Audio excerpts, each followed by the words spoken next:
दोस्तों मैं आपको उस एरिया में लेकर के आया हूँ जिस एरिया के रहने वाले लोगों ने परसों यानी 10 मार्च को और जिला कलेक्ट्रेट कार्यालय भरतपुर पर धरना प्रदर्शन किया था, जिसकी आपने अभी वीडियो देखी।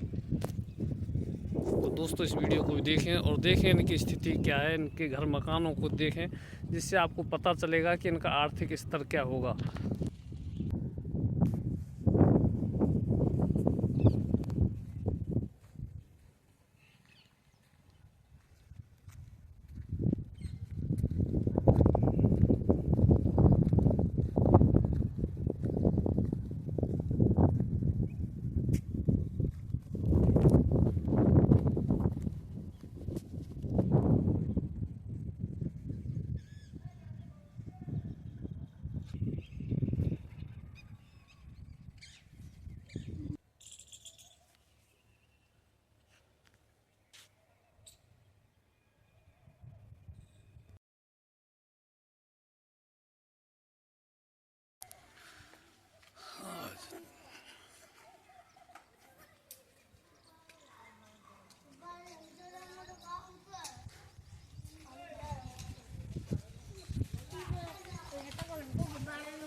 कॉलोनी की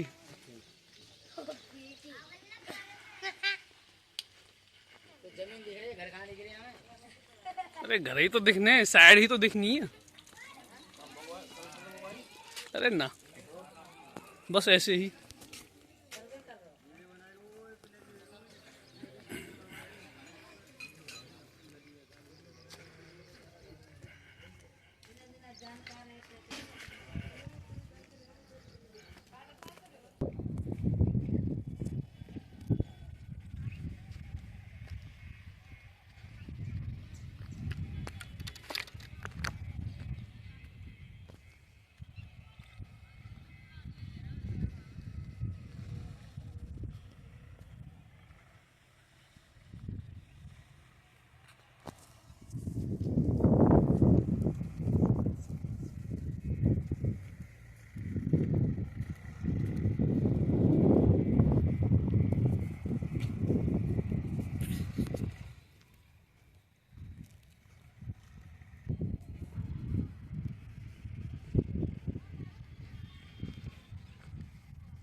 दोस्तों आप देख सकते हैं इन लोगों के घर मकान, किसी का एक कमरा बना हुआ है तो किसी की झोंपड़पट्टी ही है।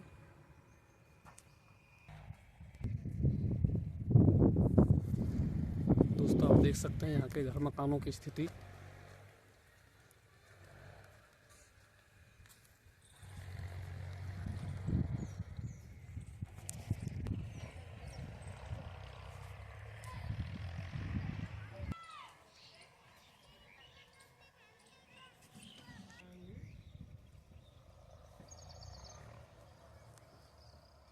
तो सभी मजदूर वर्ग हैं।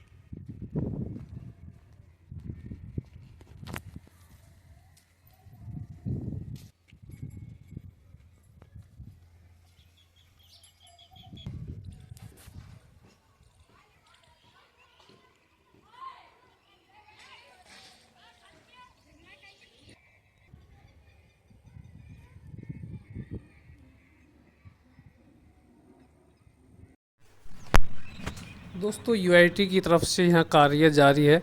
आप सामने रोड का निर्माण करते हुए जेसीबी को देख सकते हैं।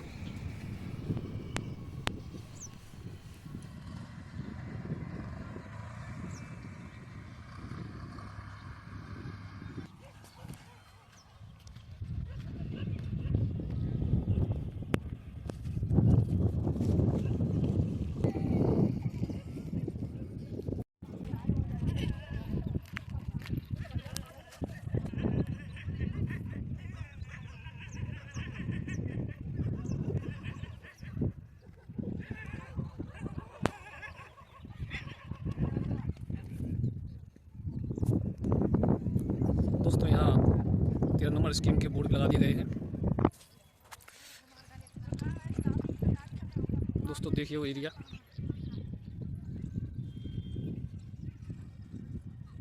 एक बोर्ड यहाँ भी लगा हुआ है।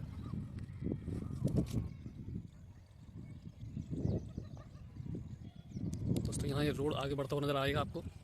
रोड के सामने कुछ मकान बने हुए नज़र आ रहे हैं। दोस्तों ये जो सामने मकान जो आ रहे हैं ये भी सब यूआईटी में आ रहे हैं।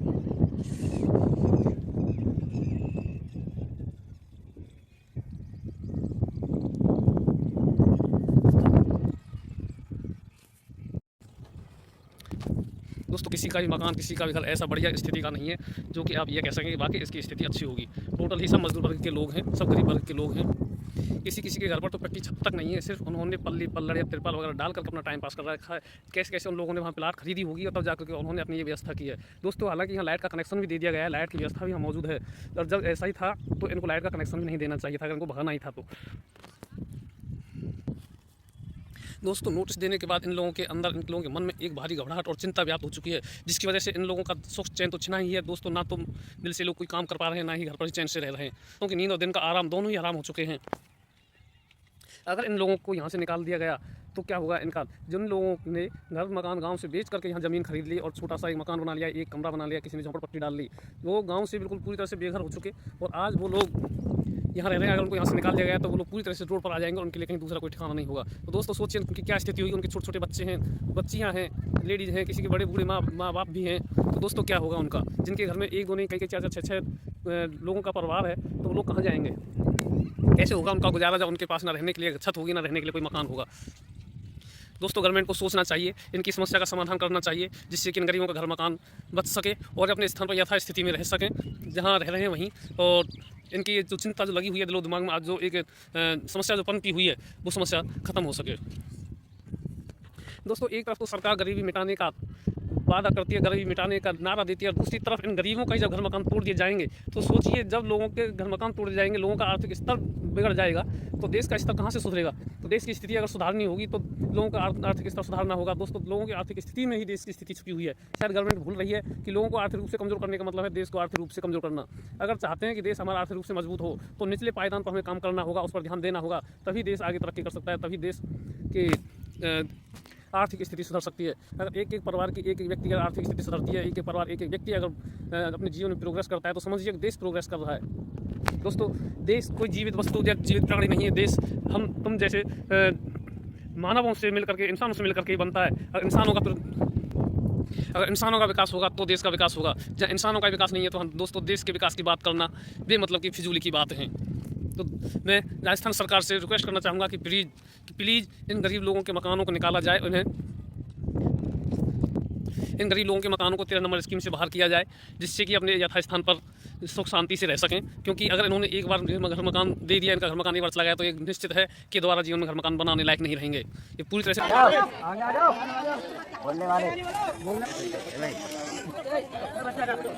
जगह लेवे ना कछु लेवे और गांव में तैयारी बेच बांट के नहीं है गांव में लगा दिया।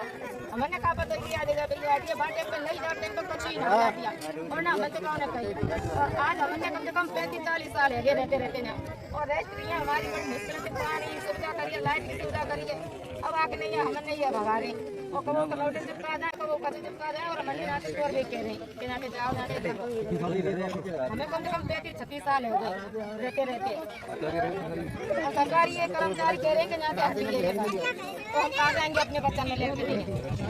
हर रजिस्ट्री है हमारी वहाँ से कह रहे कछु ना कह रहे जो कह रहे वहाँ से मिला हुआ ले लेने बच्चन ले कहाँ जाएंगे छोटी छोटी बच्चन ले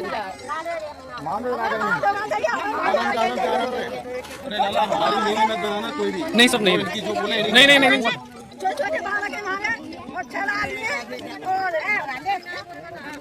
वो लल्लू में छड़ा लिया और छोटे बालक है खड़े के लगने तुम्हारी फांसी दे दो हमारी जगह दे दो हमें हम नहीं देंगे अपनी जगह पे मत जाइए। हमें तो 40 वर्ष हो गई अब तो नहीं कब मिला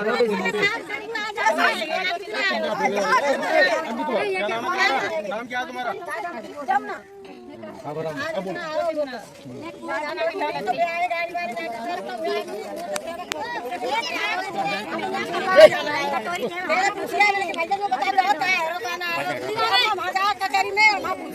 भैया मैंने क्यों बताया कि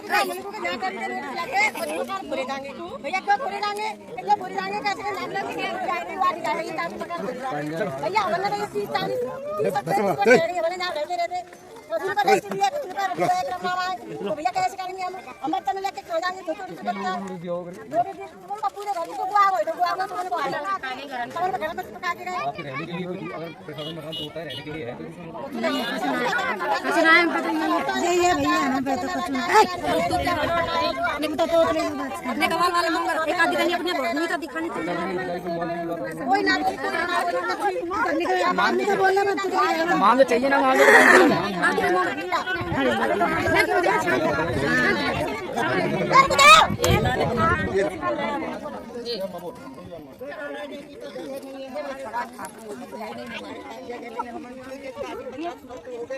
बाबूजी है नहीं और कुछ रहने को जगह थी थोड़ी बहुत वो भी कब तक खाली करने के लिए बोला प्रशासन ने बताया? 7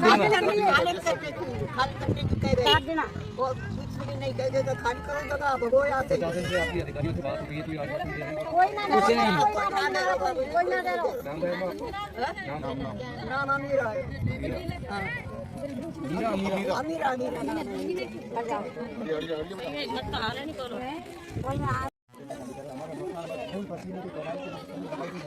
बच्चा हमारे माँ बाप सब लगे यहाँ पे हमारे तो हमसे कम से कम हमारे कम से कम 30 साल यहाँ पे तो हम क्यों खाली करें? हम तो खाली नो करेंगे भाई, हमारे लिए छह ले जाओ या हम खाली कर दो इसमें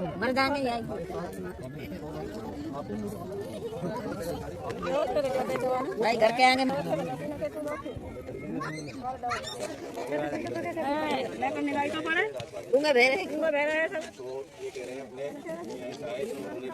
भैया अपना पैसा एक फ्लोर के अपन ने ये करा और जयनगर यशवंत नगर और लीडरे के पास ये हमको सुविधा है कि 7 दिन में खाली कर दो।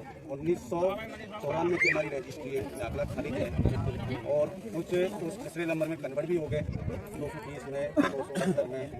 और अभी ये कह रहे हैं कि यहाँ से जाओ, हम क्या है गाँव से एक रुपया जोड़ के जमीन ज़्यादा बेच के और हमने यहाँ पे ये घर बनाया।